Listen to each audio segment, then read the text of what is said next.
Catherine, you heard it there. The president saying that if Tom Homan, the border czar, were to respond to Governor Gavin Newsom's, challenge to come and arrest him by actually doing it, the president says that would be great.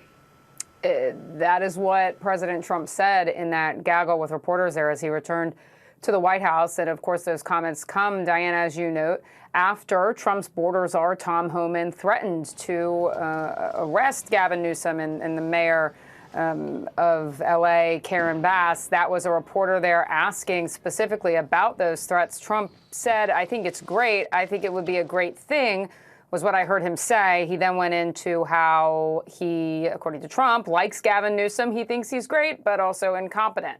That's what he said there, speaking with reporters on the way into the White House. Of course, there's a lot more questions about that. Trump didn't speak extensively on that when he was asked about it. So we'll see if we hear anything from him or any more on that later today when he appears on camera for other events. Catherine, has the administration said any more about on what grounds they would make an arrest like that? And also, can you just give an update on the latest with Gavin Newsom now saying that he's planning to sue the Trump administration?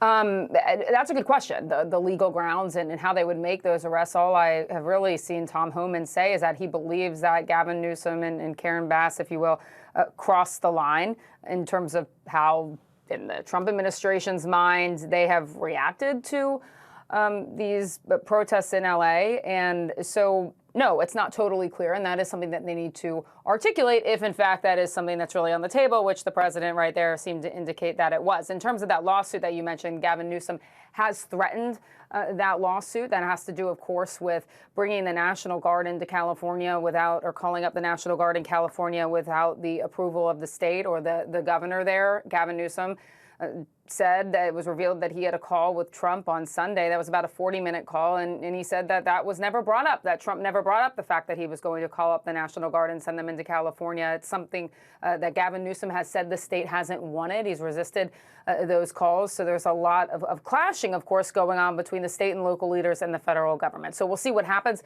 when he files that lawsuit. The governor has said that he will take Trump and the Trump administration to court, so it's just a matter of the timing there. I would assume that something like that would probably be filed today. So, Catherine, what are you watching for next, either in this back and forth between the two of them or these L.A. protests in general?